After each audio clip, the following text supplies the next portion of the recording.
All right. What is up, everyone? March 9th. March has officially begun 9 days ago. We are in the thralls of now conference tournament play. We've got a loaded show tonight. I thought that coming into this, we would be talking conference tournament previews, basically, maybe a little Arizona State. Now we're talking women to start. There's been some movement that we need to get to. We've got David Braga here to help break it down. We've got the news that Jared Blount is leaving to go be the next coach of San Diego on the men's side. And we've got the Big 12 regular season awards that just dropped too. So we are absolutely stacked today. Tom, Nate, David, where do we even start? There's a lot going on. Holy news dump on a Monday. Yeah. And NFL free agency on top of that. Big news in the Midwest. Kenneth Walker to the Chiefs. They got, two of the last 3 Super Bowl MVPs? Crazy. Yeah. Yep. Somehow. So yeah, phone was active today as Tom was saying. Put the phone down for a bit and picked it back up and had a zillion notifications, huh? Yeah. Yeah. So cool. All right, let's get into it. David's going to lead us off. David, what's going on with the ladies these days? Yeah. So it's weird. There's a lot of movement and also not a lot of movement because I've now seen us, I believe, in all 4 regions as the 9 seed in the last week and a half or so. So I'm not 100%. Here, I'll share my screen here if that's all right. We've got we're in the Fort Worth region now as the 9 seed against NC State. And if we win that, you get UConn. So, of course, you really don't want to play any of the 1 seeds. I think there's a big drop-off between those top 4 and basically everybody else, as we saw in the Big Ten tournament championship yesterday. UCLA beat Iowa by 51 on a neutral floor. Really asserted themselves there as potentially even taking that number 1 overall seed from UConn. I don't know that that'll happen with UConn going undefeated, but I guess we'll see there. But yeah, I don't know how well you can see that, but we've been kind of on the 9 line here since end of February here, and just have not moved at all other than just the regions. So doesn't look like the Arizona State loss affected us to the point of putting us in that first 4 like I had maybe anticipated. But again, you've still got a couple conference championships winding down here to start this week. So still some stuff that could change, but I would expect Iowa State to be kind of on that 9 line here as we get to the Selection Sunday this coming weekend. Is that what you thought was going to be the case, or is this different? I kind of thought we would slip off of that 9 line, but this team's really hard to judge, I think, just because you feel like the talent is there to be solidly in the tournament, but the results haven't been there to prove it really. So I kind of thought we would slip off of that 9 line. It's kind of hard to fit us into that 10, or, do you go to a 10 or do you go to that first 4? If we come down here, we've got plenty of Big 12 teams on the bubble here. With Colorado and Iowa State in the last 4 buys, Arizona State last 4 in, and then BYU and Utah, the first 2 teams out, and Kansas State also really helped themselves out this weekend down in Kansas City, getting to the semifinals. I wouldn't anticipate them getting in, but they gave it a hell of a run. So Big 12, very much jumbled and very much hanging around that bubble. As per usual. Yeah. I know we're not like a crazy good win, but I feel like Arizona State's got to be in, right? I would have Arizona State in. I would also have BYU in, but that's just me. I've been working on the David Braga Power Index as well, and the numbers seem to reflect the Big 12 just being a bubble conference. There's like 8 teams between 38 and 48 or something like that. So I thought the DPI was just going to be like your dive bar rankings. You're like, oh yeah, just around Des Moines. Like, here's my DPI.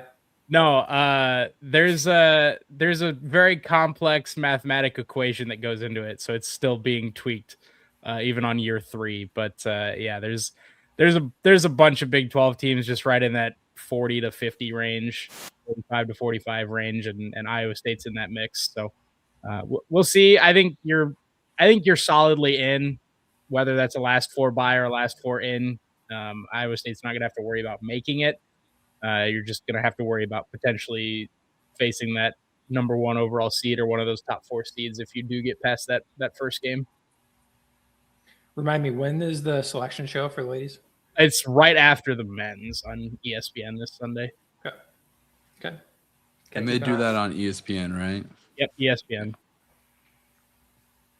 Okay. Interesting. What else? I really don't have a whole lot else. I'll be tweeting and posting stuff about the DBPI throughout the week. Been trying to update that and get into that, but really I don't have a whole lot. I'm glad the Big 12 kind of evolved the court as we moved along. I know that was kind of a contentious thing last week for the women's tournament, but it seems like they've figured it out a little bit, and hopefully they do that for the men's. I actually really liked what they did for the championship game with West Virginia and TCU. I think they should have just done that the whole time and not messed around with the floor being the logo and just the different colors and everything. I think they should have just done what they did for the tournament championship. I get that you kind of want to make it special, but at the same time, I think if you're going to showcase a product, you want to showcase the best of it as often as you can. So I think they should have just done that the whole week. But yeah, it's nice to see that they're taking the cyberbullying well. Yeah, this is just proof that if you push people hard enough online, that you can make a change. You can make a change, yeah.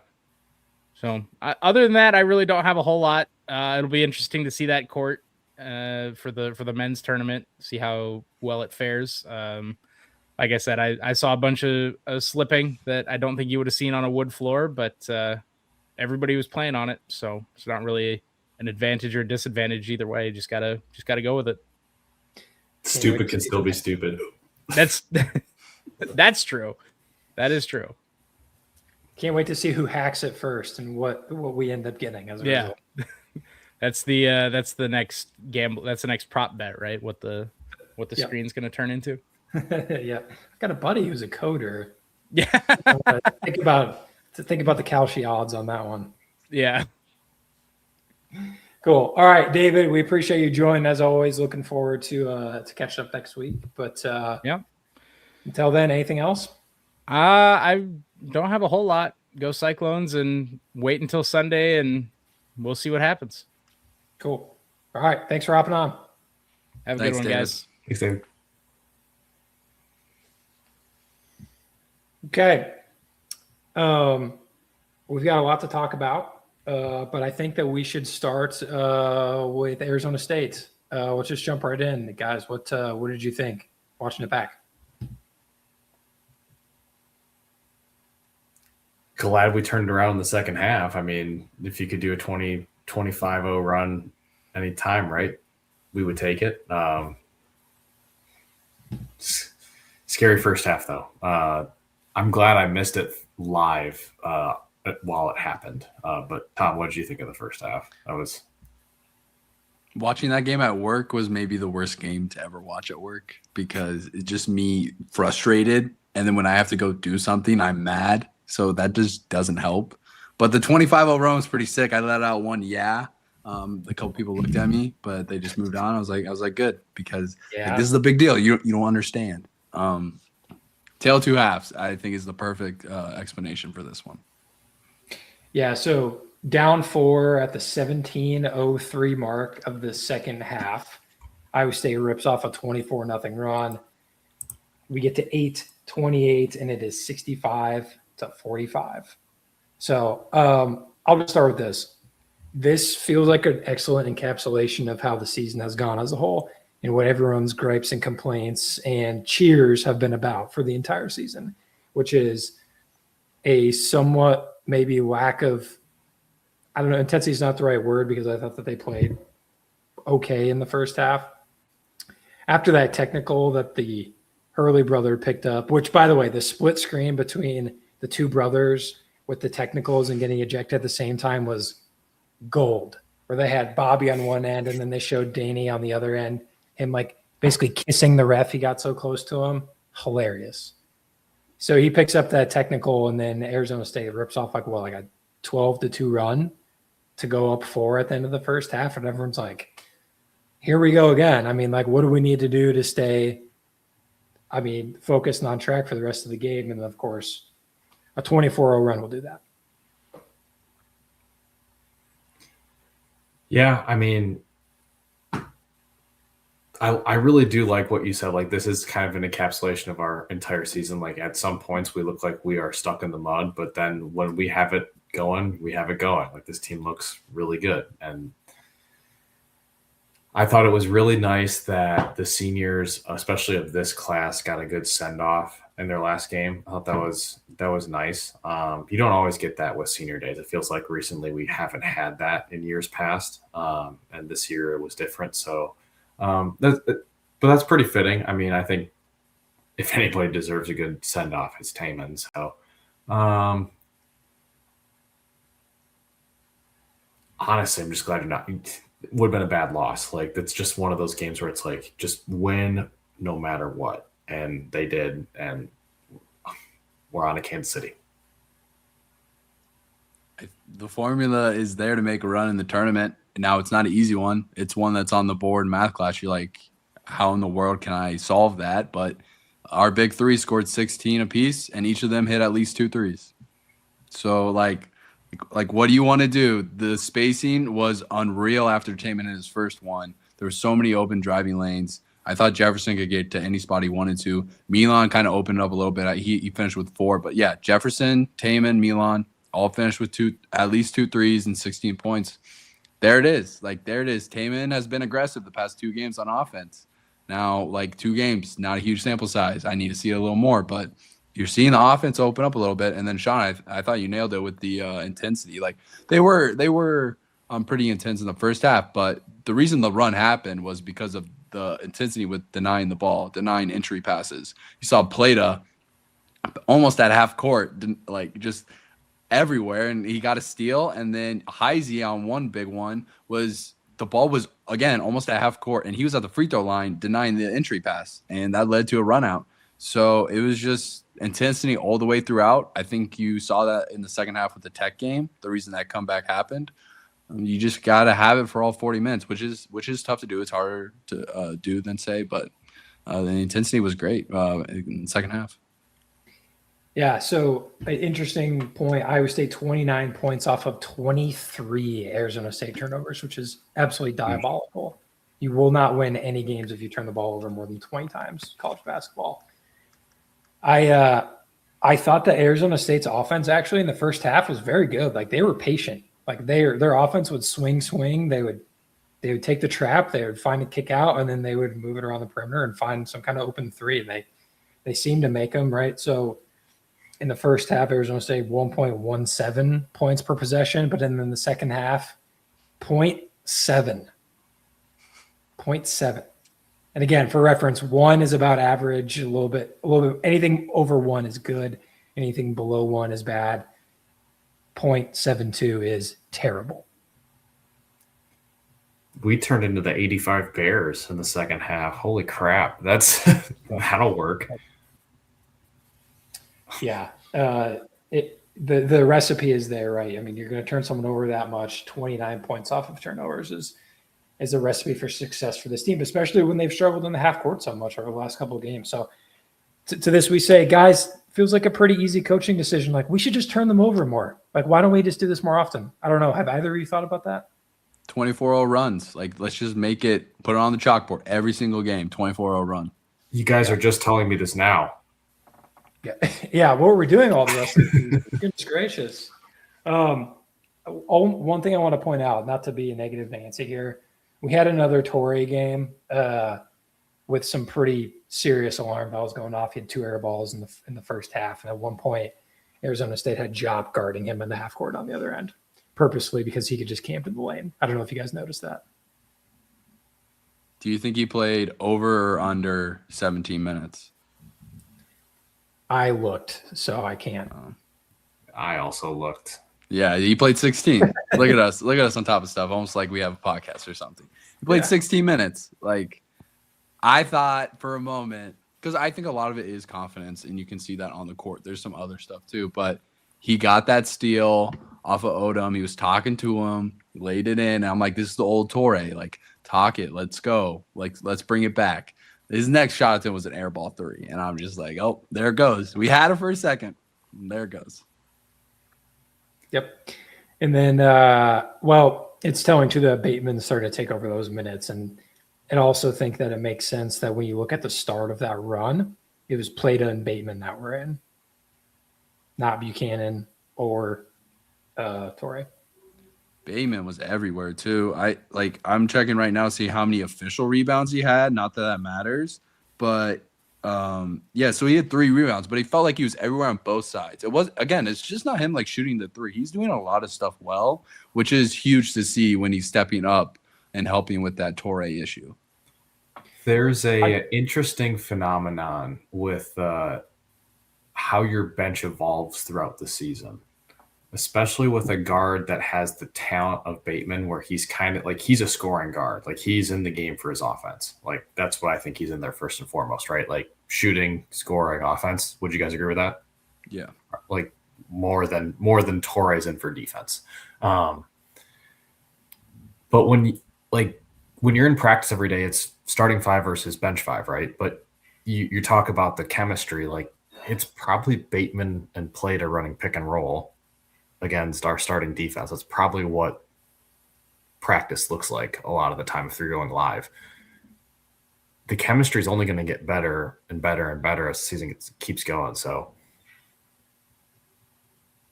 interesting. Like, good to see that. I mean, you love getting 24 points off the bench out of 2 guys. Like, I would sign up for that every game. Yep. Yeah, that's kind of the secret to your March run too.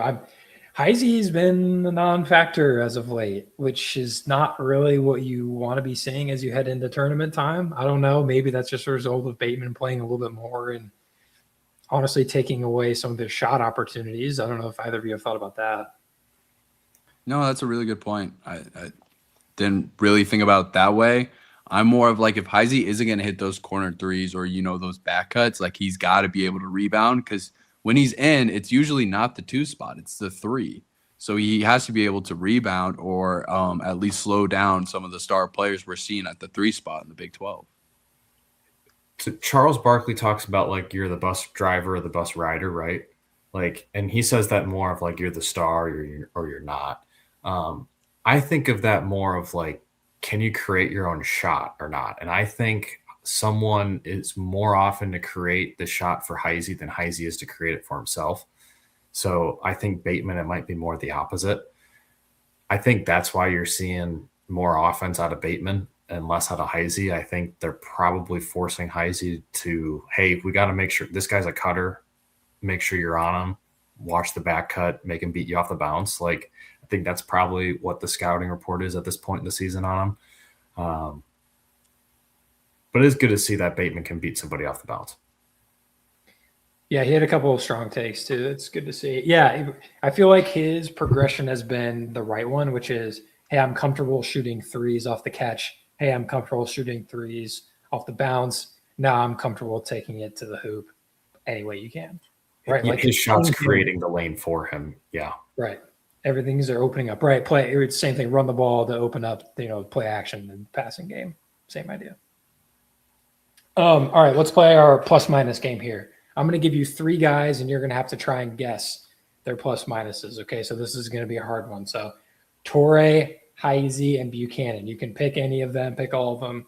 Pick none of them. What do you think? It's all the same number. No, they're different. Torre, Heisey,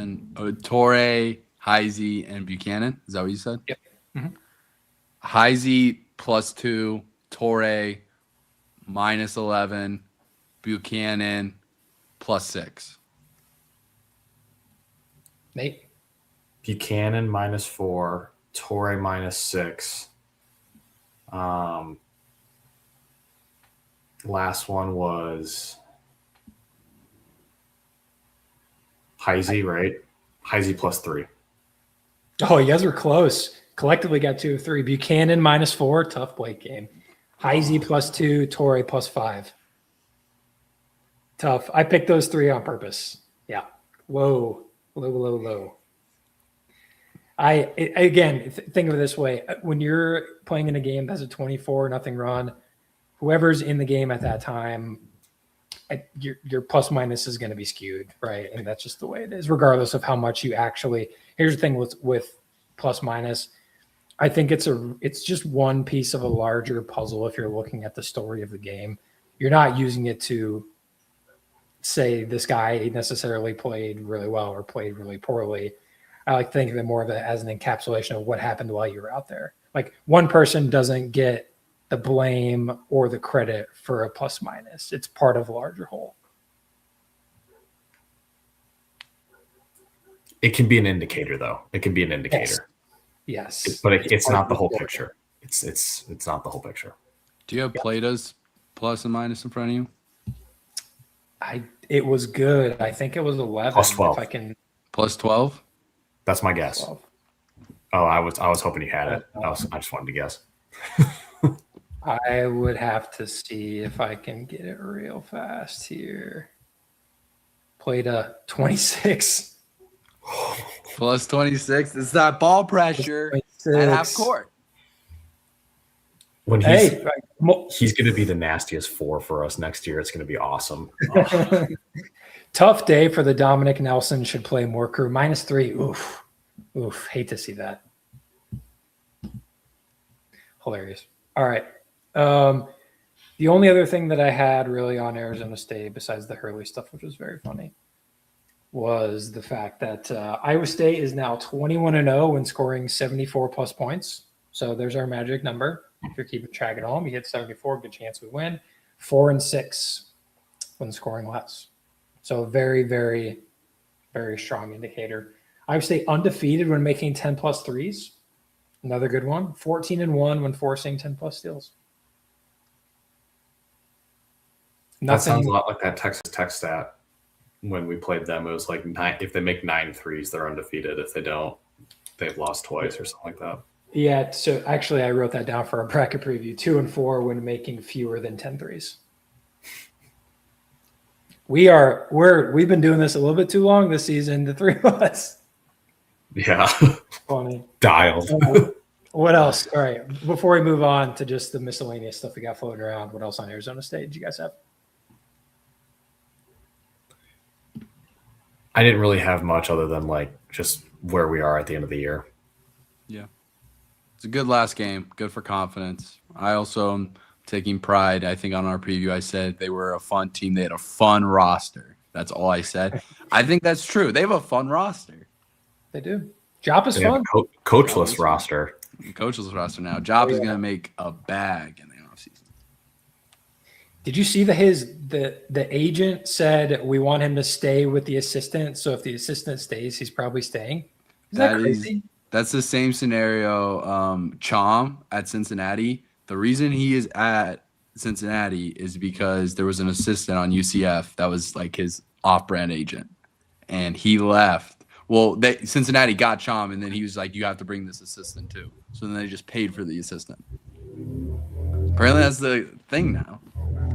I love this is like Zeke Elliott's dad coaching at Missouri, and then all of a sudden coaching at Ohio State.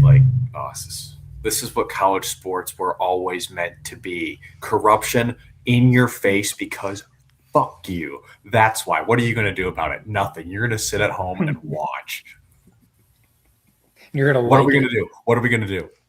We're going to watch, right? This corrupt money laundering just shit show. We are going to watch it. I love it.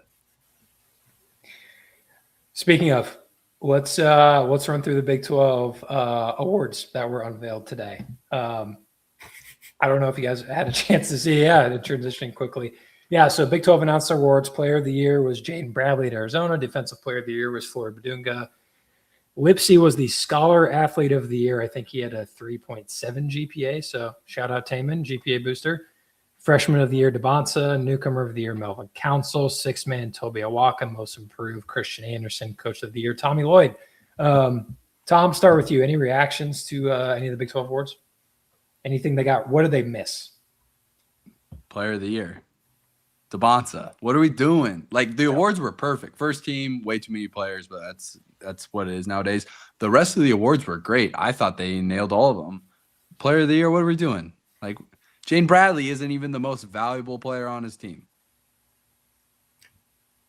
Yeah, I don't like the pity, like, oh, your team won conference, so we have to give your best player MVP or your so-called leader. Like, give it to the best talent. Like, it should have been Dabansa. I'm not a huge fan of the 10-player first team. It's terrible. It's awful. And then still having a second and third team, but those are being 5 players. Like, and then on top of that, you still have honorable mentions. Like you have 12, 13 honorable mentions. Like, no, it's all, like maybe 5 or 6, like on a first team. Like if you need a 6th man, I understand that, but 10 feels like a lot. I get that Arizona was good and you want to give their guys, they have 3. They have Jaden Bradley, Braden Burries, and Krivas first team.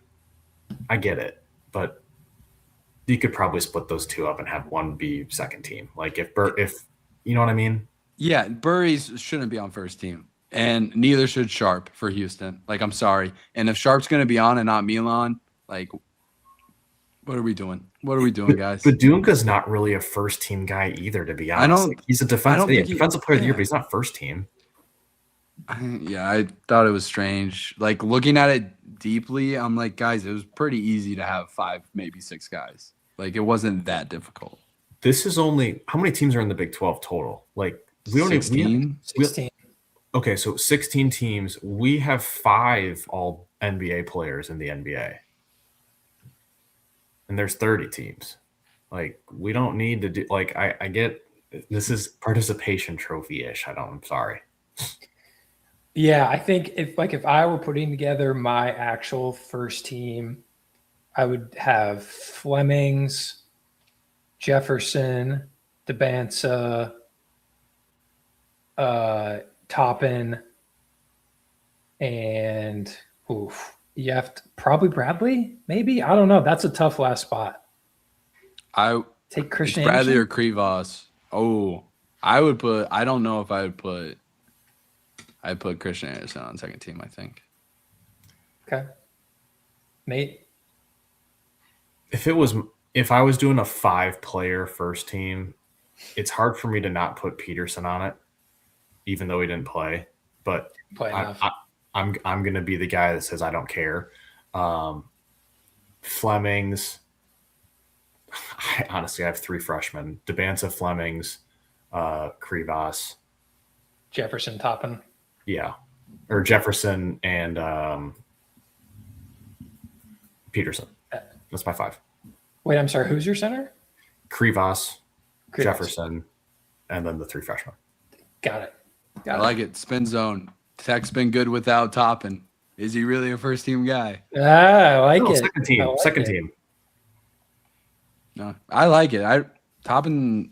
Yeah, I agree. And if Saunders finishes the year healthy, that's a really tough conversation as well. Yeah. This second team, you look at it and you go, this feels right. Like, I don't know about the first team, but these 5 guys together feels like they could all be lumped together in some capacity. You know what I mean? Like, it feels very even and neat. It feels like a 5 team that could go win you a lot of games. Like if you were doing if you're doing like all of the conference, like first, second, third team, like this second team could go beat the ACC first team easy. Potentially. Yeah. Tobe Awaka is the I don't know why my computer's doing this. Awaka was the 6th man. I don't think I had any problems there. None of this first stuff really bothered me except for Bradley. I don't even know if Arizona fans are like, yeah, Jane Bradley, like that's the player of the year. You know what I mean? Like Krivas is their most important player. I don't. They're like, oh, let's go, count it. Yep. Does it feel sneaky a little bit like Edgem? A little bit. What do you mean? Hot take there. Like, do we think that what year did Edgem win at 14? 14. Do we think that Edgem was actually the best player in the Big 12 in 2014? I think he was the most valuable. Okay. We were also a 4 seed, so like they've done it before where they don't reward the team that finished first. Is that With Embiid best and player. Wiggins and all? And that Yeah. was that year. Yeah, but they're not what you think. I think Yeah. they were like regular season wise. Yeah, Embiid didn't play. Wiggins was good, but like Edgum also dropped 48. Yeah. Yep. I'm just saying I kind of felt it like, okay, like I guess like they're the best team, but I don't know. Yeah, I mean like same idea. Daniel was the best player on the team. Let's not lie to ourselves for sure. I don't really disagree with that. So what else on the Big 12 awards? What stuck out to you guys? We kind of scroll through here. The fall off of JoJo Tugler needs to be talked about. My guy. Like he's in foul trouble every game now. He's in foul trouble against Oklahoma State. They don't even have a center anymore. He broke his leg like 2 weeks ago.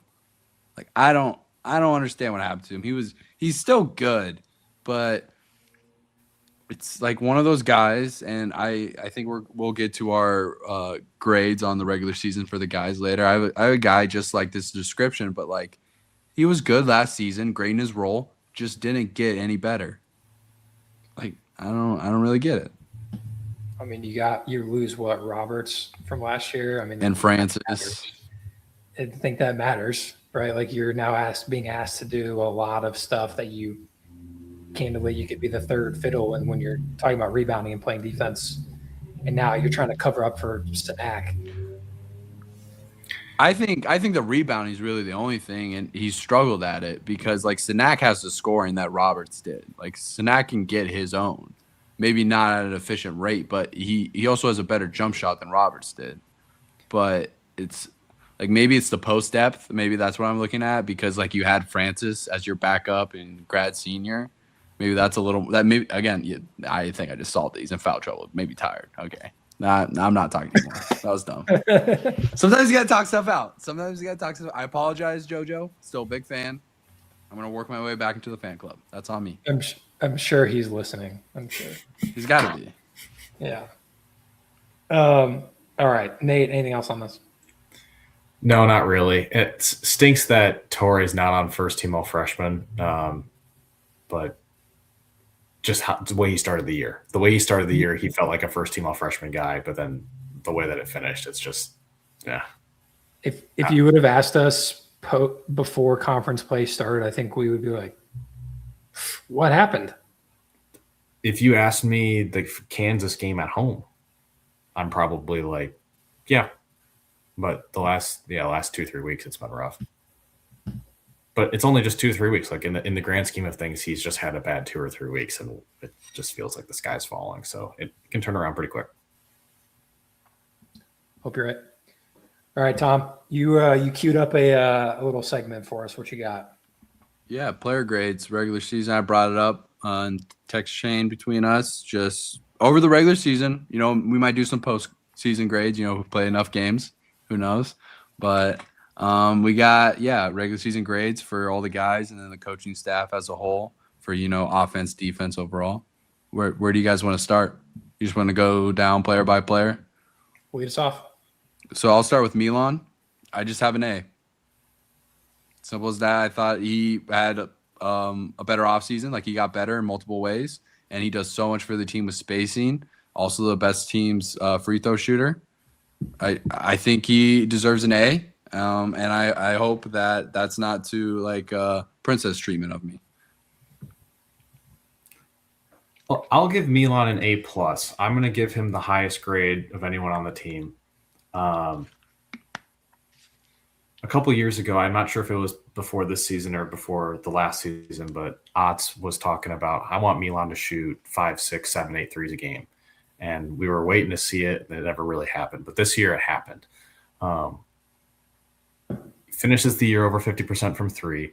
I think he's legitimately put himself in the conversation to be an NBA draft pick this year if he wants to be. Now, whether or not he does is a different thing in this new era of you can still get paid in college.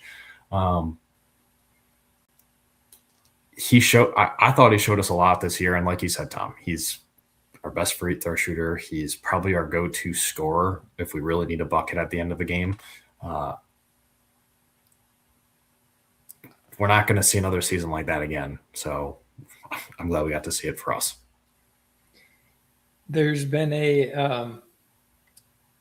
kind of a shift in my mindset as you think about the course of the season, right? He's obviously getting an A or an A+ of some capacity.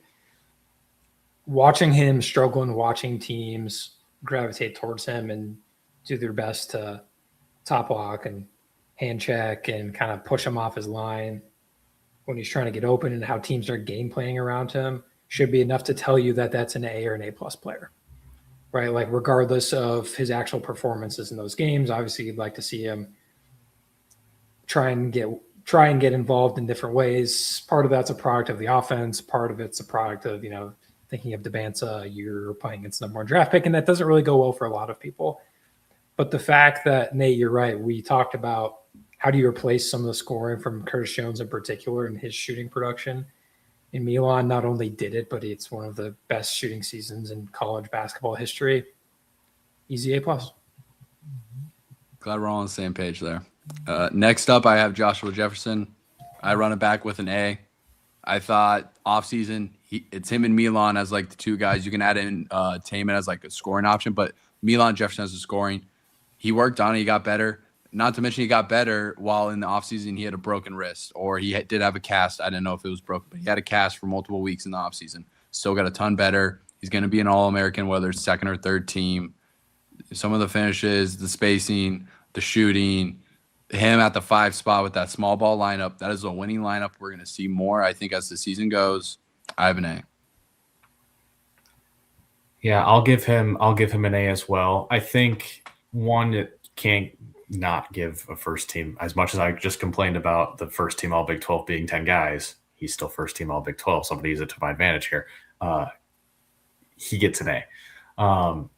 I think with some of the flaws that our team has, I think he did fantastic in creating offense for us and creating just good looks for himself and or others all season, whether it was in the back down game, off dribble handoffs, or creating for others. I thought just that alone with his size, he came in here as a transfer, and we were just hoping that he was going to replace Trey King, and he did a lot more than just that. So, A. Great point with Trey King. Yeah, and off the injury as well. So, we didn't know. And then he also dealt with the wrist injury this past offseason too, which I need to bring up. Yeah, you can't not give a first team all-conference guy anything other than the A, so he gets an A from me. The load that he carries every game is probably the most in the last 10 years, maybe. Like, the only other guy that I can think of that comes to mind is like a Royce type of player who just did so much because the entire goal of that team was just to space around him and shoot threes, let him drive and get to the rack, and then I'm just kicking. I think Jefferson's been really handcuffed by a lot of non-Milan shooters, right, that are not out there to space the floor. So it's made things look a lot more difficult for him. And I think that aesthetically, it looks worse than it actually is when you consider all that he has to do on a nightly basis. Like, Arizona's tough. Like, it's tough to defend that. We talked about it. Like, but at the same time, you get away from it. Like, I feel less bad. I don't know. Like, it's just when you think about the way that our offense runs and all that has to happen for it to be successful, and he is the entire reason for that, tough to do anything other than give him his props.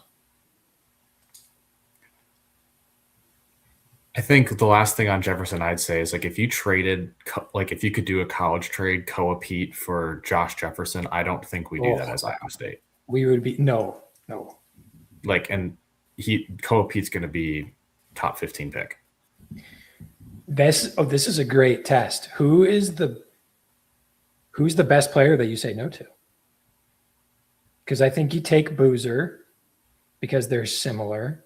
Like, that's totally fine. He's the best player in college basketball, and they play the same position. No, Tom. No. Don't do that. I'm just seeing you rub your face like you're thinking about it. I was going to say, I want to say Peterson. but like I just don't know if he survives. What about Lindenberg? That was who I was thinking of. I was like, do I you thi- swap Close. Yaxel? It's I think close. I would. He's so good. He's so much fun to watch. He's a little more smoother. I don't think I like his post game as much with our team.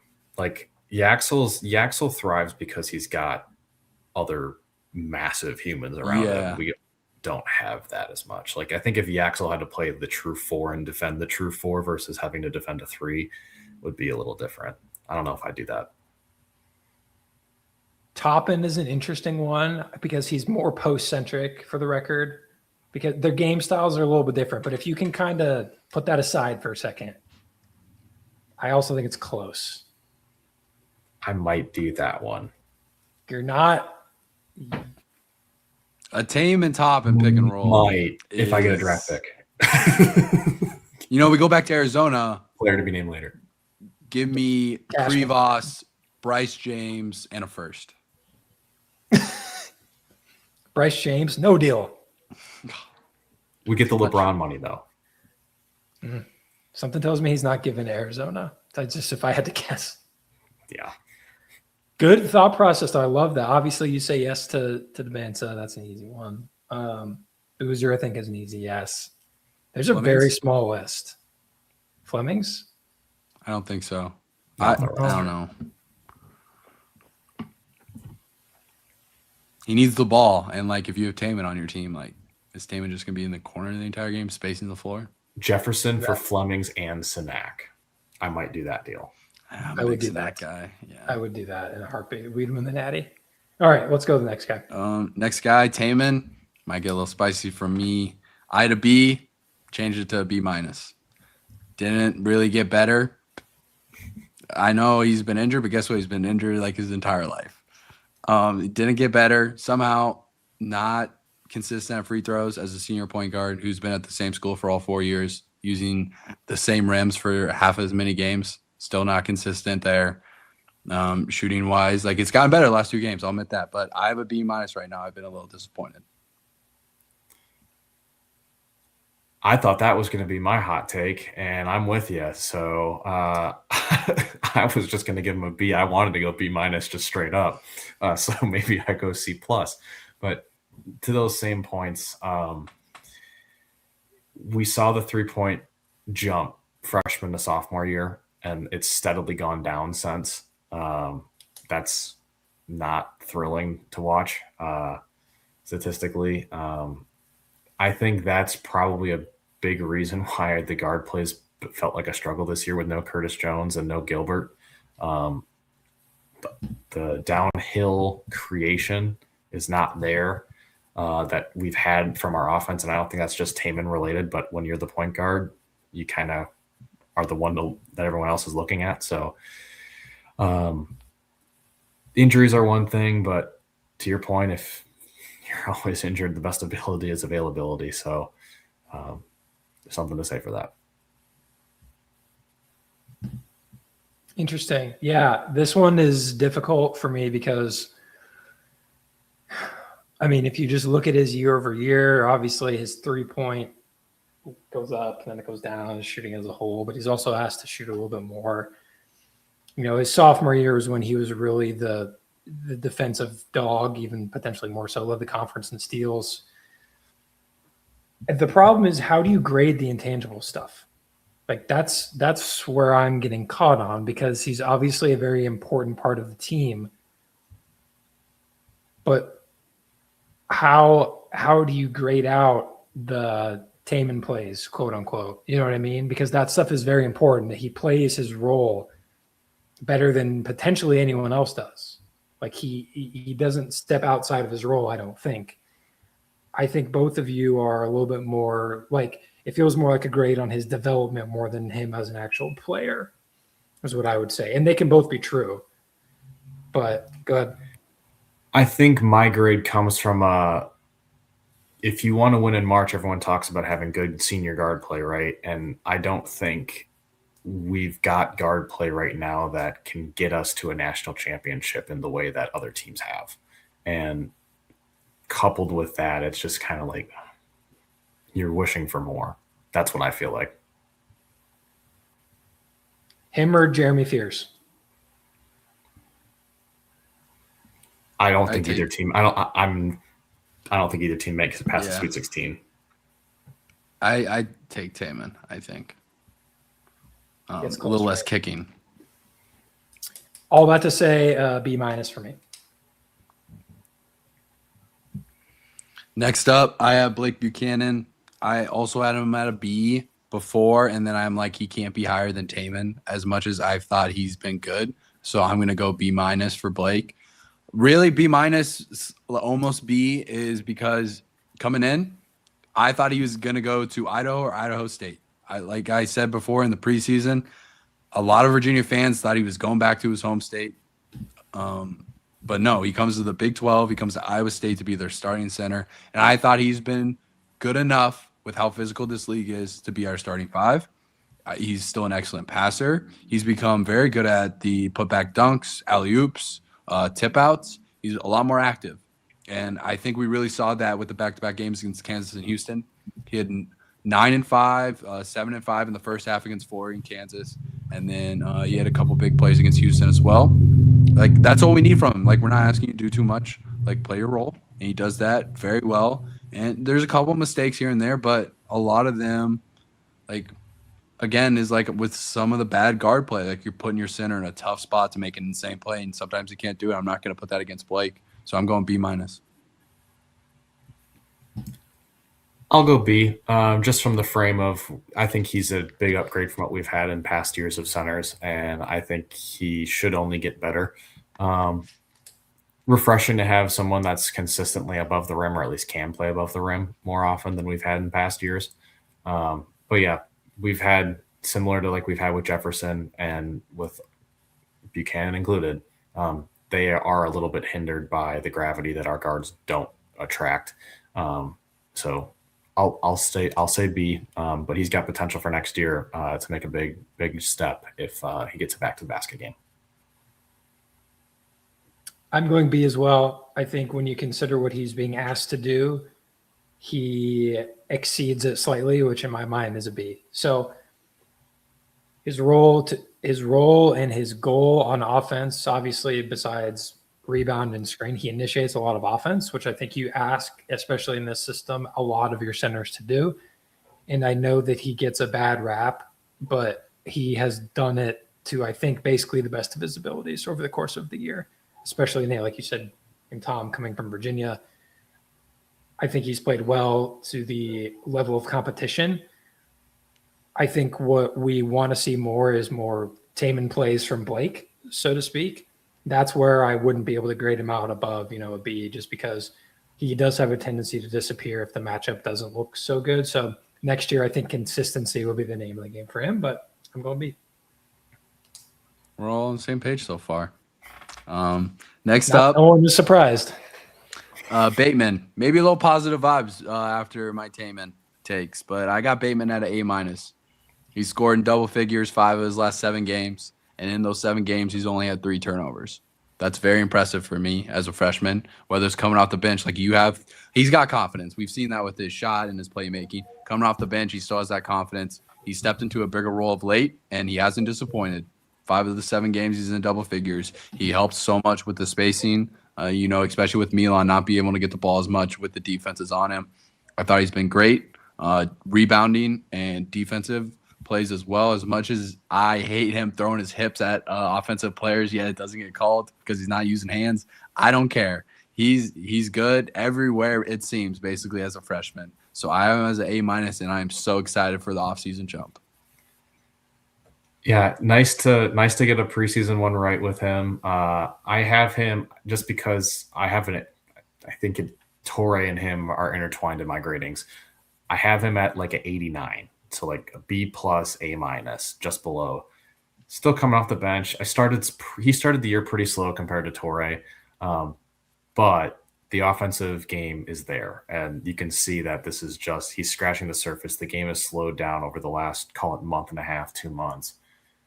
Looking forward to seeing how the next few weeks go in March and April, and yeah, we should see a really big jump with him next offseason. I'm hoping he can be a 13, 14 points per game guy.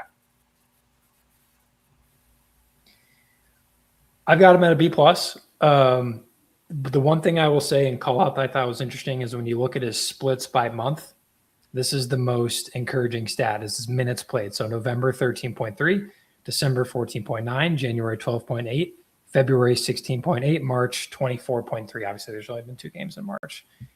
The best sign of confidence your coach can give you is, again, availability. Your best ability is availability. And the fact that he has played himself onto the floor is enough for me to give him as close to an A as possible, while still also recognizing that being a freshman in the Big 12 is extremely hard. Agreed on the sophomore jump. I would hope that he sticks around. I think we're going to have quite a bit of NIL to play with, right? Losing Jefferson and Taman right off the bat. So that money's got to go somewhere. I have zero problems giving some or a lot of it to Bateman if he sticks around. So would be happy to have him back, and agreed, excited to see what comes next. Next up, I have Torre. I have him at a C plus, and I really want to go up above that, but I'm not going to switch. I'm going to stay with it. I don't even know. It's C plus. Maybe I'm off here. Maybe this feels like a lot of recency bias from me because he was really good at the beginning of the year. He had a stretch where it was 4 straight games of double figures when he's not even a scorer. But then you look at who those games are against. It's Colorado. It's Kansas State. It's the first time you're playing like Baylor, and it's like, okay, so when the tape's not out, you're good. And when you're facing bad teams, like it's very easy to get confidence. But what happens like down the stretch, his minutes have reduced. He's not scoring. He hasn't had over 2 assists. He's only had over 2 assists one time in the past 8 games. Like, again, like he's not the prime ball handler, but he's still, quote unquote, the backup point guard / playing the 2. So that's just frustrating to see. And I want to double check I got that assist right. Over his past 9 games, he's only had more than 2 assists. So yeah, it's just frustrating to me. I don't know. I feel like it. I always say it's confidence, but there's got to be more to it. That's why I'm kind of putting it at a C plus right now. I got him at a B plus. I have him at an 89.5, 90, right above Bateman. He's a freshman starting guard in the Big 12 for the number. I mean, I don't know how far we dropped, but we're going to be a 3 seed, 2 or a 3 seed.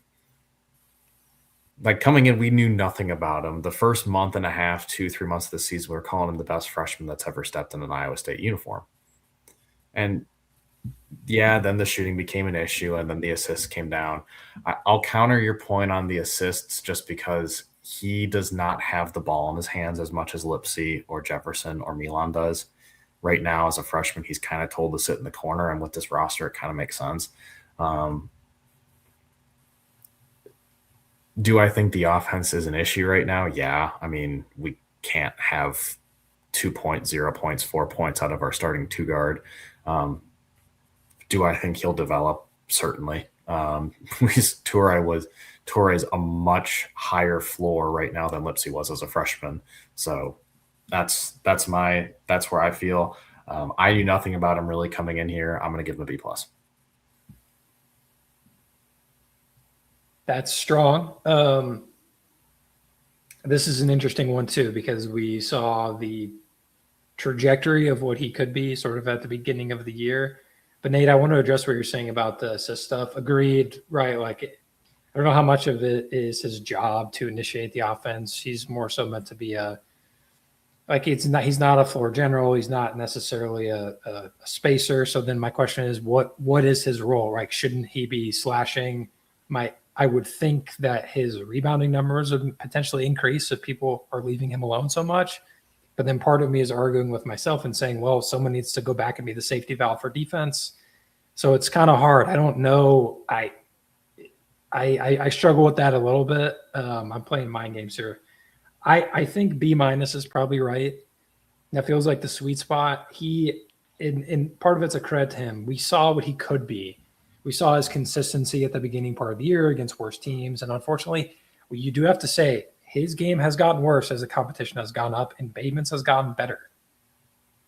I think that's just worth pointing out. And then we do have a comment here. Would you guys be disappointed if Torrey or Bateman transfer? Absolutely. Again, this is regular season grades. This isn't career or whatever. Would you be more disappointed? Oh, if shout out! Wow, huge save. I would be more disappointed if Bateman transferred. I think there's a lot of untapped potential there. I would actually say Toure just because you're losing Lipsy. You're losing Lipsy. You like to have an argument to be made. Yeah, that's fair. That's a good point. Yeah. I think Mason Williams being from the Seattle area could be a big jump in offense next year. I would hate to see defense leave. That's a good point. But I don't want either one to leave. We're going to come back to this next year if that happens and see. Yeah, part of me is like you could potentially have your guard for the next 4 years, and Bateman. I don't know. It's a great question. I don't think I have a great answer. Next guy up. The answer's neither. Nate Heisey. And I had no idea what to do with him, to be honest, just off like gut reaction. I look at the stats from last year. It helped a little bit. I'm going C. I just field goal percentage was roughly around the same, but the field goal percentage overall, but 3-point percentage went down, 2-point percentage went down, steals went down. Like 3-point and steals are your game, my guy. They can't go down. I understand that the role has changed a little bit. You're more into that 3, maybe even the 4 spot with the small ball lineup with you and Milan. But like I've thought that the shooting just hasn't been there. And I remember the stats from the corner before the Houston shot. Like this is our guy off the bench that's known for the Dustin Hogue-esque plays and hitting shots from the corner, when turns out he's just not a corner shooter.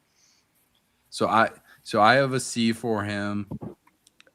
Just because I'm a little disappointed in coming into the season. Again, these are regular season stats. This isn't career. This isn't like how long they've played.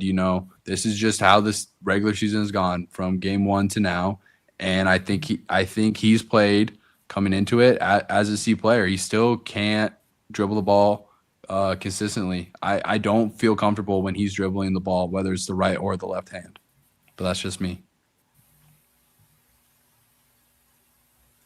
I think that's fair. I went B-. I thought he gave for the role he's playing. I mean, he's a bench guard, bench wing, asked to play defense and cut and somewhat facilitate an offense and not really do too much with the ball because I don't think they trust him. Similar to what you're saying, Tom. Thought he played really good against Houston. He's had a few good games and he's had a few games where he hasn't shown up, and that's what happens when you're coming off the bench. Like you're not going to come off the same way like you did when you were starting when he was at UNI. It's a different feeling. It's a tough adjustment, I think. I'm glad he came here. I think he's been a great addition to the Cyclones. So, but yeah, I'd probably say B-. No doubt. It gets tough. Once you get into the role players, it's harder because you're dealing with a little less. They're not as dynamic for a reason, right? So you're trying to grade it. And like Jefferson, you have this much to work with, and otherwise you're. Heisey, I give a C+. Here's why. Shooting is down from last year, which, as Tom, you said, if you're going to be out there, your job is to space the floor. That's like number 1. Number 2, last year, right, was when Marquette came to Ames, and we had the whole Cam Jones situation where he played him extremely well, and everyone's like, holy smokes, that's the Heisey game. Have we had that this year? I don't think so. Have we had his one moment? It was the shot against Houston, which is incredible, and probably is one of the better shots that we've seen anyone hit in an Iowa State uniform, given the stakes and the circumstances and the difficulty of the shot. He should get all the credit in the world. He should never have to buy a drink in the city of Ames ever again for that one.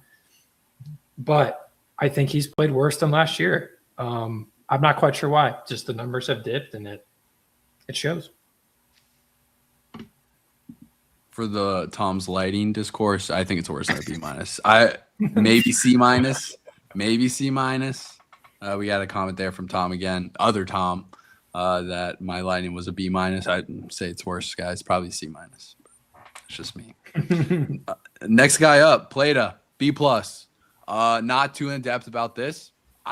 Nate hinted to it earlier. He's playing the wrong position. He's a 4. I think it'd be really fun at him at the 4. I think you might see him that next season, but right now he's our backup 5 as a freshman who is coming from overseas. I thought he's gotten a lot better as the competition has, and I think you've seen that.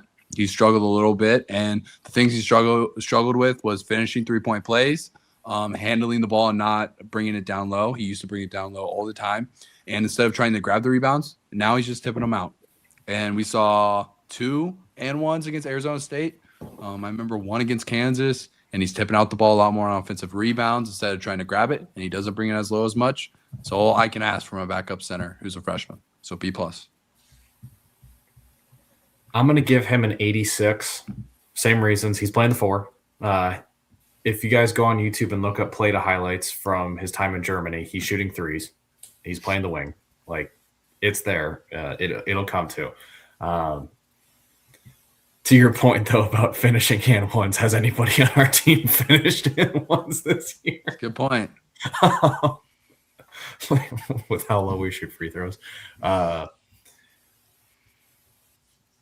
It's there for him. I think shout out to the NCAA for the paperwork error. So we get a couple extra years out of him, I think, right? So, yeah. I'm hoping he plays the 4 next year. That should be really fun. Yeah, I don't want to spend too much time on Plata. The only thing I will say is that we have Lipsy plays and we have Plata plays. One's positive and one's negative.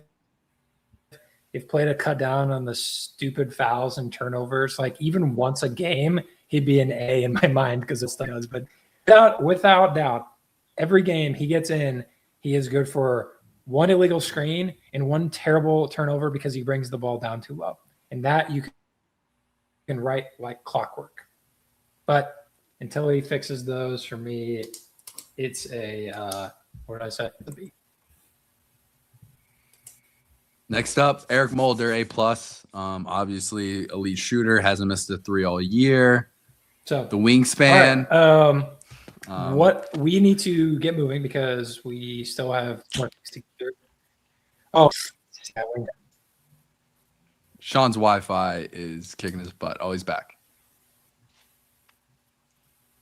All right, let's do a speed grade them. So Tom, you do whoever the 6 are that are left. We'll just do bang, bang, bang, bang, bang, and then I'll do bang, bang, bang, bang, bang, and that'll be it. Dom Nelson, C-. I got Mulder at a C+ just for vibes. Mason Williams, F. Got to keep yourself healthy, my guy. Kelderman, A+. Love the vibes.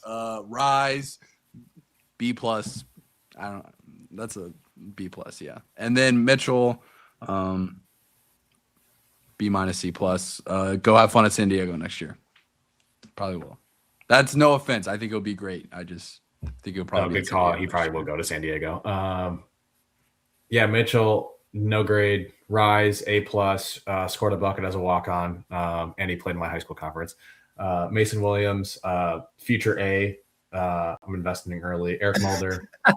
Future A. Yeah, future A. Eric Mulder, I'll go C+. Kelderman, A for the vibes. Dom Nelson, I'll do C+ too. I'm not a Dom Nelson truther. I think he's a fine player. It didn't fit. It's gonna happen. It is what it is. Sucks. You guys don't care about my other grades. Dom Nelson gets a C, I guess. That's the only other person I feel like grading. Mulder? Oh yeah, Mulder. Sorry, D+. That's for you, Tom. That's for you. That's for you. Offense and defense, right? And then we got to move on. Offense, I have a B. We can speed through this again if you want. Offense, I have a B. It's just been inconsistent, but it hasn't been like awful. It's just when we get that ISO ball and moving without the ball, not back cutting, not rotating on offense, people just staying around. I'm gonna list that as a B. Maybe that's a little too positive. I don't know. Defense, A minus. Really for the consistent ice trapping, hedging, the big three. When you don't come at their guards, inconsistent. And so I have it as A minus. I still think it's great. And then overall, B plus. I want to go A minus, but with the A minus and the B for the offensive defense, overall I'll go B plus. Tom Lornes, half court offense, C minus. That might be too high. I would think our offense severely regressed from last year. The downhill drives at the basket to create looks at the rim and then in the corners for threes. Curtis Jones used to hit probably 2 or 3 corner threes a game. Keyshawn Gilbert used to get his head at the rim 2 to 3 times a game. Even Taman used to get his head at the rim 2 to 3 times a game. Even Jefferson, we're not got none of that. We're shooting pin down 3-pointers off of one pass and hoping to God that Milan makes it once every other time down the court, which he did all year. I thought our offense sucked. Defense, we were fine. Torre saved us on defense when Lipsy was out. So I'll give us an A minus, but D for half court offense. Half court offense gets a D for me as well. Offense gets an A minus. We are still top 25. It's the best offensive net rating we've had under odds. Can't argue with the numbers. Doesn't look very good, but that's the truth. Defense also gets an A minus. It's the same as it's been the last few years. Don't change a thing. We're fine there. And then overall, I give it A minus. Like, you can't say that we're going to go be in the top 10 all year and talk about how we're underachieving and that kind of thing. I think the way that the wins and losses have gone makes you think that we've actually been a lot worse than we actually are because of the way the schedule's been, which is a whole other conversation entirely. So, like, we wouldn't be having these conversations if our wins were spaced out evenly over the course of the season. I think that's a fact. The fact that it's all coming at the end of the year, the difficulty of the schedule has dictated that we have had to play against really good teams. I don't know.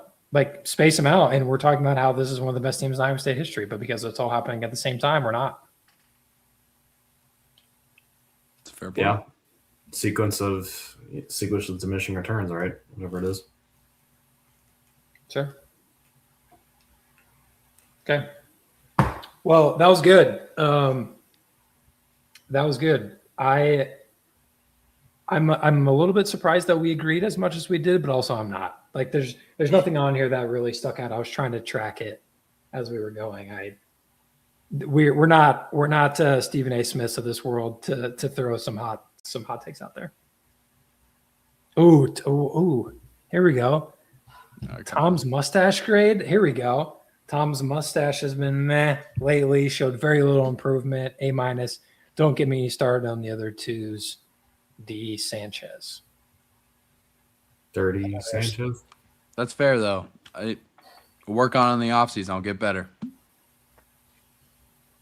Yeah. And I also like this one. Oh, student section grade.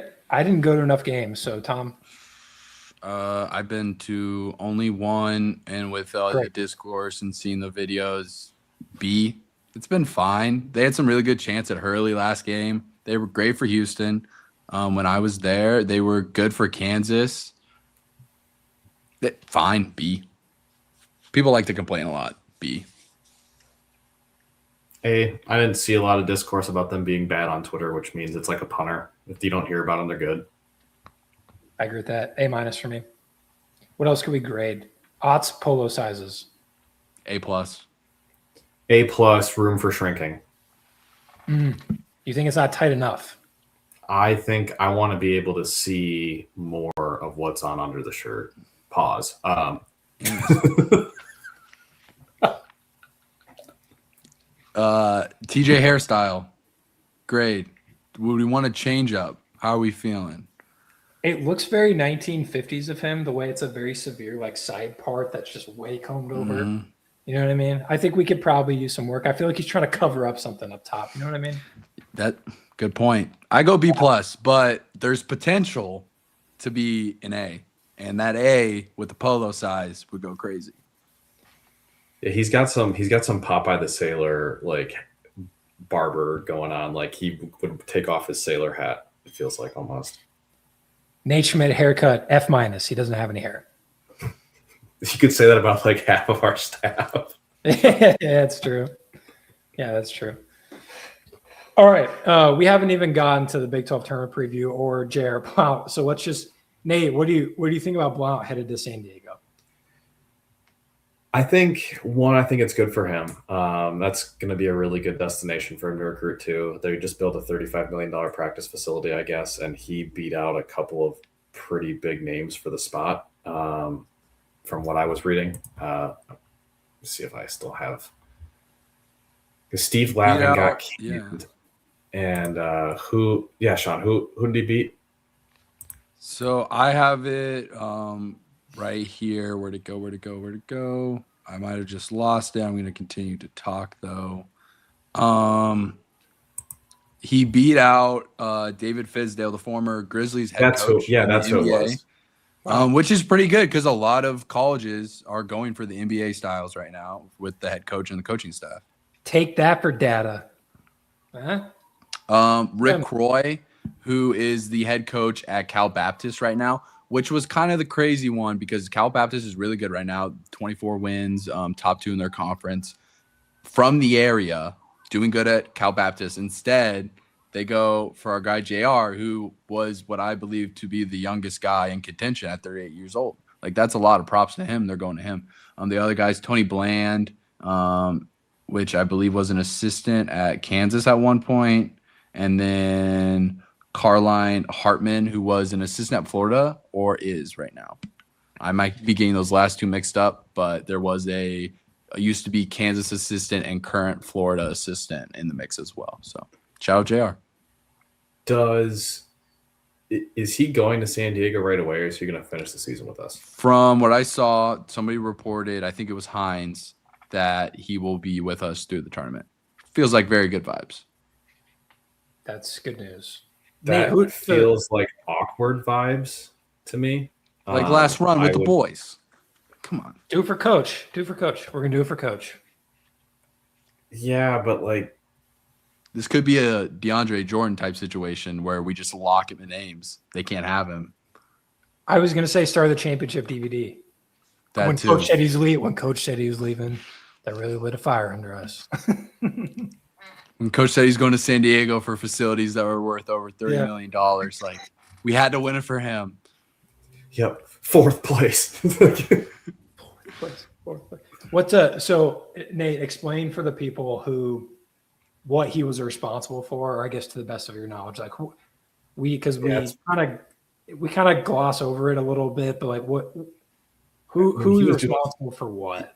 He was doing some player development to my knowledge, but he was helping out with the defense, and probably more predominantly with the guards, I'd guess. But he helped us a lot with the Milwaukee pipeline. I mean, he's from Wauwatosa, Wisconsin, Tosa East guy. I thought we were going to get Leon Bond, who is at Northern Iowa right now, who had the big dunk on Sunday. They went to the same high school. We've had good traction up there. So it sucks to potentially lose that. I don't think we lose too much. It just stinks. I mean, you're going to have to find somebody. I think Garrett coming on to the staff mid-year last year, I think that might have been a preemptive move, thinking that, hey, we're probably going to lose somebody with how successful we've been over the last few years between Green, Schmidt, or Blount. Lost Blount. So I think Garrett's going to move probably into more of a player development role. I think Schmidt's probably going to take more offense or maybe more defense, vice versa, and they bring somebody on to replace Garrett's position. Maybe Garrett takes on more of the defense, but it sucks. I mean, you never want to see good minds leave the organization, so leave the team. DG ultimate vibes guy on the bench. Every time someone makes a three, do the shake with everyone. You guys notice that?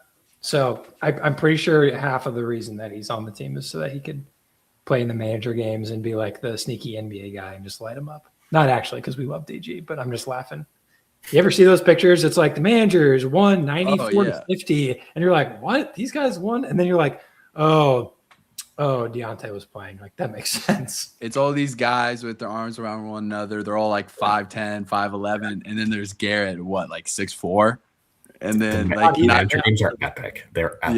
yeah, he's not even smiling either. He knows what he just did too. Yeah. Committed war crimes on this court. It's just detonated on them. It was Oklahoma State always played their strength coach, I think, was the 3-point leader before Phil Forte. I forget what his name was, but so like he would play in the manager games and just spray. It's so funny too, because I bet some of the teams are like, all right, we've got our team, like we're all right, like we're pretty good, we shoot every day, like whatever, it's fine.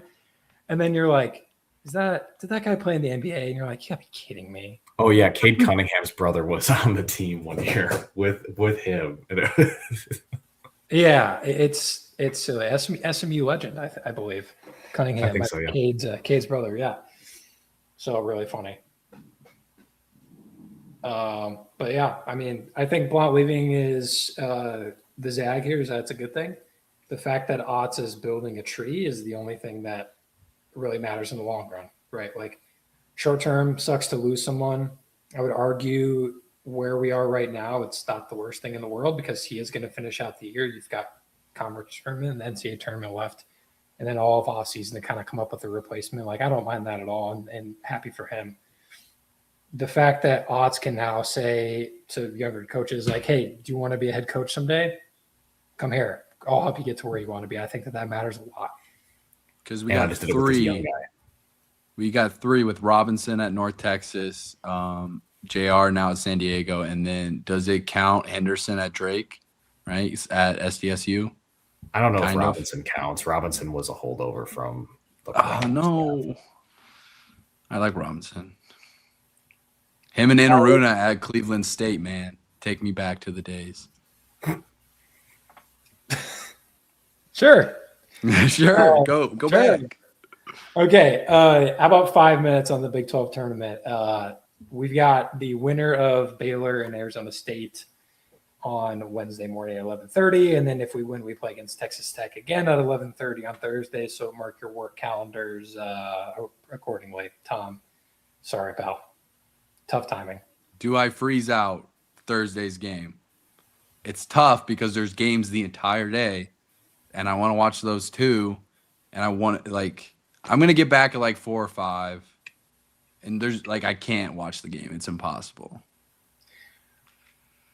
I would think about it. Yeah, I would consider it, especially if you're going to be that busy with work and it's going to be easy for you to just put your phone away and not randomly see some kind of TV. Like if you're out and about and there's stuff going on, that's harder.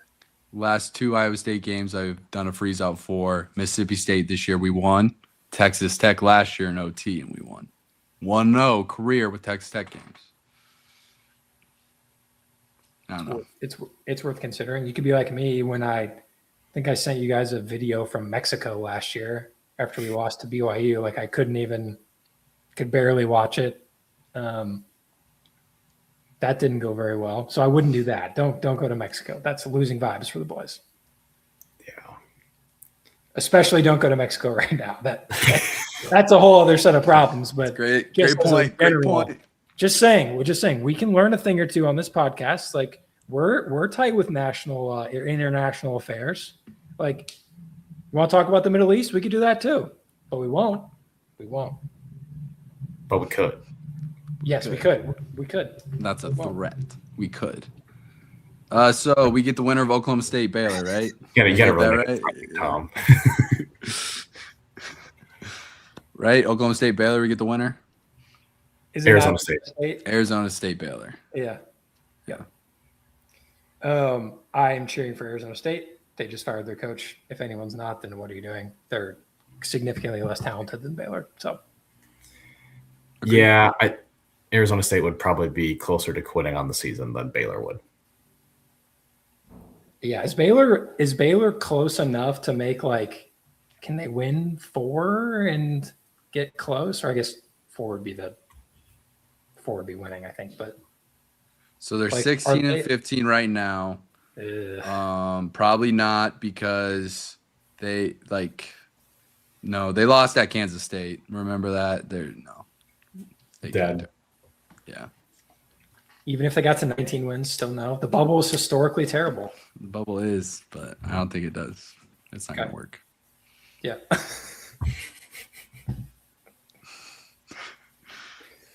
Well, I've heard it's nice this time of year. Maybe not this year, but some years. The F1 races there like in a few weeks. Is there a live golf match it there? really? Probably. Yes, the F1. F1 Bahrain is in like a month. Isn't Bahrain in Jordan? I think there's one that's in Iran. Damn. Thought I had it. If you had to bet on the Big 12 tournament, who would you take right now? If you were to place a wager. Iowa State. The Kansas Jayhawks. Iowa State's plus 800. Great odds. Do you have the odds by chance? I can pull them up here in about 5 seconds. Yeah, I am. Kansas. I think Houston also is a good pick because they've just flown under the radar all year. And if we look back and they won 3 games in a row and won the Big 12 tournament, that wouldn't surprise anyone, right? I mean, yeah, I might switch my pick. I think I like that. I like that better. They'll beat Kansas in that second round game. So right now, Arizona's plus 100. Houston's plus 200. Iowa State has gone down from plus 800 to plus 700. And remember, they're the 5 seed, yet they're the 3rd and favorite with odds. Kansas is 4th with plus 800. Texas Tech is 5th with plus 1,700. And Cincy's 5th with plus 4,500. TCU is plus 10,000. I'm not TCU, BYU. I'm sorry. Texas Tech is plus 1,700. Yep. And they have to win 3 games? Yep. I think that's an indicator of what could happen on Thursday and what the line will come out to be on Thursday for the Iowa State game if we beat Arizona State or Baylor. 2-4 when making fewer than 10 threes. 2-4. I was cheering hard. I had to be up at 5 a.m. for work on Sunday, but I was staying up for that BYU Tech game, cheering for BYU because I wanted Tech. I had second thoughts when Tech went on a little run with the 3-point shooting, but Atwell doesn't hit these threes. They look so beatable. They looked so beatable. BYU was, again, a lot of it is, hey, guess what? We have the number 1 overall pick, but like they were just moving the ball too. It wasn't just Debanza. Like BYU was doing a lot. Interesting. Is anyone picking Arizona? Odds aren't there. I don't would, like it. but I wouldn't bet on them. Okay. I don't think they need this at all. And I wonder if they kind of play with that in mind. Like they could lose the first game and they're still a lock for 1 seed. Hey man, you're setting it up. So we got a team that potentially is already quitting in Arizona State or Baylor, who we beat twice. Texas Tech, for some reason, their odds are way higher than ours, who also depends on 3-point shooting. That will now play on a court for the first time that they haven't played there all year when we just played the day before. And then we get to face a team that don't want to say isn't playing for anything, but is more focused on probably everybody staying healthy. So and all of a sudden it's Saturday. I could see Arizona making the play of we want the number 1 overall seed in March. Do we think we can pass Michigan? Do we think we could pass Duke? Because didn't they beat Duke head-to-head? I don't think they played. They beat Florida, they beat Arizona. They beat Florida. Yep. And that'd be the other 1 seed. So they should be good there. I thought they played. Maybe they did. They played Florida for sure. Regardless, you're right. I mean, you're kind of yada-yadaing the Big 12 tournament, by the way. You're like, oh yeah, just kind of squint your eyes a little bit, and then you like tilt your head, and you can see that, Iowa State like champs. Yeah, champs. I'm biased because I live in Kansas City. I want us to go as far as possible and obviously win the thing because it would be electric. It's not that hard to get to Friday, and when you're at Friday, you have another crowd coming. There's reinforcements on the way when you're playing on a Friday. That's a good point. Are you going to go? I'm going to go to the game on Friday. It's going to be electric because I get off of work at 5, have to drive 20 minutes, and the game starts at 6:10. So that will be awesome. I will drive responsibly. I promise, Mom and Dad. And then Saturday, depends on vibes. Would love to. In 2024, I went to the semi game, wasn't going to go to the final. And then at 1 a.m., when we happened to be at P&L, just hanging out, drinking waters, we bought tickets for Saturday's game. So that would probably be the recipe if we make it that far. I don't know, Sean. You hyped me up now. You too, Nate. I was expecting to lose to Arizona. You know, we get a good win against Tech. We get revenge on neutral court. And now I'm hyped up that we're going to go and win it all. Glass court. Who knows? People are going to be slipping and sliding all over the place. We've never lost on a glass court. That is a fact. That is a fact. With our loose ball tendencies and how much we dive on the floor, they better have multiple mops. Drum tanks available. Oh. Yes. They should have like a cupcake with like a little, like they do like the little ring footballs and the things like for like Super Bowl Sunday, but have like a little Lidman mop. It's in Kansas, isn't it? So that's their big sponsor. There you go. Yeah, that's true. I could do that. All right. Almost an hour and a half today. I think we're good. Like we're talked out. Just a reminder for the schedule. Obviously Monday tonight, and then we are going to be going live at 7:00 next Monday. That's going to be kind of the deeper dive about Iowa State's tournament opponent. Hopefully we're breaking down the Big 12 tournament championship. Otherwise, we'll talk through the weekend. Really give Nate and Tom and I a chance on Sunday afternoon to look at who we're playing, some of the tendencies and statistics around who we could see if we're winning or losing or whatever. And hopefully how we played in the past 4 games and why we're all of a sudden dangerous. Matchups. Yep. Hopefully we're talking on the 2 line. Hopefully so. All right, guys. Great show again as usual. Take care. We will catch up next week.